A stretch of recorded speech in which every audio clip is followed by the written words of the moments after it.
Hello students, welcome back to our channel Adamya Education. So as promised, today we are going to do a few numericals from the first chapter and we are going to perform more complicated numericals in the next lecture. So let's begin. These are the numerical based on clockwise anti-clockwise moment and also based on torque. Okay. So the first question is the moment of a force of 5 Newton about a point P is 2 Newton meter. That means we have the torque given to us. The torque is given as 2 Newton meter. And the force is also given to us as 5 Newton. So the force is equal to 5 Newton. So now your question is calculate the distance of point of application of the force from the point P. That means we have to find the distance. As you know, in the formula of torque, we have torque is equal to force into the perpendicular distance. So let us put the values which is already given to us. So 2 is equal to 5 into D, where D is our required distance. So what will be the value of D? D will be equal to 2 by 5, and if you make necessary calculations, you will get the answer as 0.4. So 0.4 meter will be the required distance. So this was a very direct question. So on the basis of the same topic, we can be asked to calculate a number of other values. Let us move to the next question. This is based on clockwise and anti-clockwise moments. So let's read the question first. A uniform meter rule rests horizontally on a knife edge at the 60 cm mark when a mass of 10 gram is suspended from one end. Draw a diagram of the arrangement in which at which end must this mass be suspended and what is the mass of the rule. Okay, before doing this, let us do an easy question. Let us understand the topic clearly first. Let us do this now. So A, B, C are three forces, each of magnitude 4 Newton. So the magnitude of C is 4 Newton, the magnitude of A is 4 Newton, and also the magnitude of B is 4 Newton.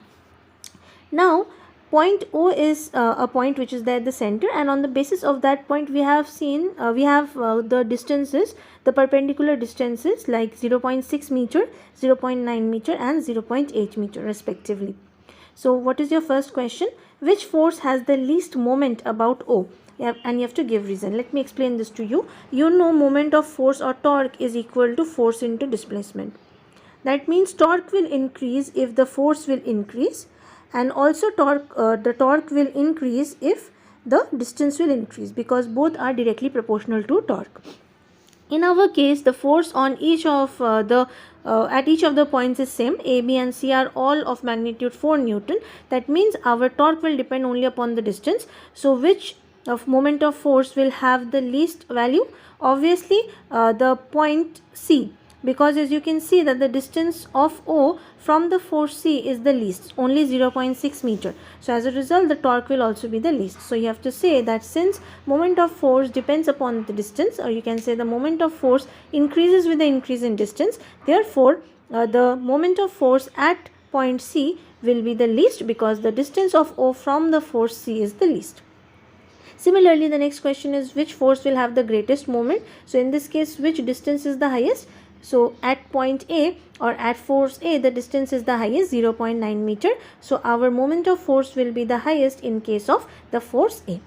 Hopefully it is clear. Now your next question is name the forces producing a clockwise moment. Let us consider this. Let me just erase the other things from the figure. Okay. So clockwise and anti-clockwise moment. So as you can see, B is directed along this direction. So this means what? It will rotate like this. If you are applying a force on an object in this particular direction, the object will rotate like this. So is this clockwise or anti-clockwise? This is clockwise. So B will produce clockwise rotation, right? Also consider A. You are applying a force like this on this object. Again, the object will rotate like this. Isn't it? You can just imagine it, or you can also do the same activity on an object which is lying next to you. So A will also produce a clockwise moment.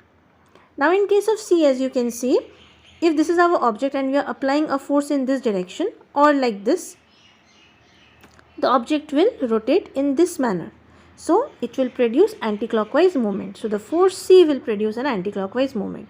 So if you feel any sort of doubt in understanding clockwise and anti-clockwise rotation, always try to take your eraser and then apply the force in the direction which has been given in the question. It will be much more easier when you visualize it. So your last question of this particular question is you have to find the resultant torque about point O. So at point O, like we saw that there are two clockwise moments and there is a single anti-clockwise moment. So let us solve it. So for all the clockwise moments, we are going to calculate first. So for the clockwise ones, so for clockwise there are two forces A and B. So what will be the total moment due to those two forces? First of all, for force A, let us do it separately so that you can understand. The force is 4 and the distance is 0.9. I'll keep it like this. I'll not solve it now so that the calculation becomes a little more easy. And for force B, our moment will be 4 into 0.8. Isn't it? This is for clockwise. So what will be the total clockwise moment? It will be equal to 4 into 0.9 plus 4 into 0.8. So you can solve it. You will get 4 into 0.8 plus 0.9. So 4 into 1.7 and it will be 6.8 Newton meter. These were in meter, isn't it? Yes, 6.8 meter. So this is the moment of all the clockwise forces. Now if you want to consider the anti-clockwise one, that is for the force C, let us do it too. Anti-clockwise. So it will be equal to, what was the distance? 0.6. So 4 into 0.6, that means 2.4 Newton meter. So this is anti-clockwise and this is clockwise. Which one is larger? Obviously the clockwise one is larger. So how will we find the total resultant? You have to just simply subtract, because if forces are applied from both the direction, in order to find the resultant or the net force on that particular object, we have to subtract the larger force from the smaller force. Same in case of torque also. So the net torque will be equal to 6.8 minus 2.4. So your answer is 4.4 Newton meter. But will it be clockwise or anti-clockwise? It will be clockwise because the clockwise moment was larger. So it will be clockwise. I hope the question is clear to you. Okay, so let's get back to this question which we had left earlier. A uniform meter rule rests horizontally on a knife edge at the 60 centimeter mark when a mass of 10 gram is suspended at one end. So first of all, whenever such question is asked, even if in the question it has not been mentioned that we have to construct the figure, we have to. Okay, that's a very universal law. So let us quickly make the figure first. So this is the uniform rule which has a length of 1 meter and it has been balanced at the 60 centimeter mark. So if I consider this as the 0 mark and this as the 100 mark, why I have taken 100? Because it is a 1 meter rule, that means 100 centimeter rule, right? Rule is nothing but a ruler, a long ruler. So at the 60 centimeter mark, it has been balanced. Okay, this is 60. And you know one thing, that always the point of balance of any sort of object, especially if it is a uniform object, it will be at its center. You can consider your own ruler which you use, or you can also consider your pencil. Always it can be balanced at the mid position. That means for a 100 centimeter rule or for a 1 meter rule, the 500 centimeter portion, the 50 centimeter portion will be the point where the entire rule can be balanced, right? So this will be the point where the rule is balanced. Balanced means, why is an object balanced? Because of its weight, right? Because of the attraction of the earth on it. So I have written the mass acting on it as W. Okay, at the 50 centimeter mark, because that is the midpoint of the rule. This is the first and the foremost thing you have to do whenever any question related to a ruler comes. Okay, now your next question is, after balancing at the 60 centimeter mark, how can it be balanced? Obviously it won't be balanced like this.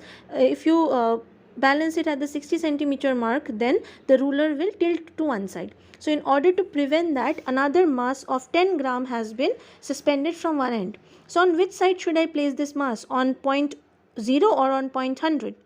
Obviously at point 100, at this point, 10 gram. Why so? If I place it at 0 centimeter mark, obviously the ruler will not be balanced. It will tilt to one side. Just imagine it. But if you suspend it at the 100 centimeter mark, then we can consider it to be balanced. You have to just imagine this thing because you cannot do it practically, right? So if you are placing it at the 0 centimeter mark, already there is a weight due to the ruler. It is on the left hand side of the balance point at 60 point. If you are placing another mass on the left hand side, then the entire weight of the ruler will get tilted to the left hand side. But if you are placing a weight on the right hand side, then on both sides of the knife edge you are having some weight. As a result, balance can be maintained. Hope this thing is clear. So this is the 10 gram. Okay, so whenever you have made the diagram, your next part is you have to forget whatever is there beyond it. That means we have to just consider this much now, nothing on the sides. Okay, now this is our new ruler. It has been balanced at the 60 centimeter mark. It has its own weight at the 50 centimeter mark, and another mass of 10 gram has been suspended at the right hand side. Okay, this is the question. Now your question is, what is the mass of the rule? That means you have to find the value of W. So according to the principle of moments, which we have learnt in the previous video, clockwise and anti-clockwise moments are same.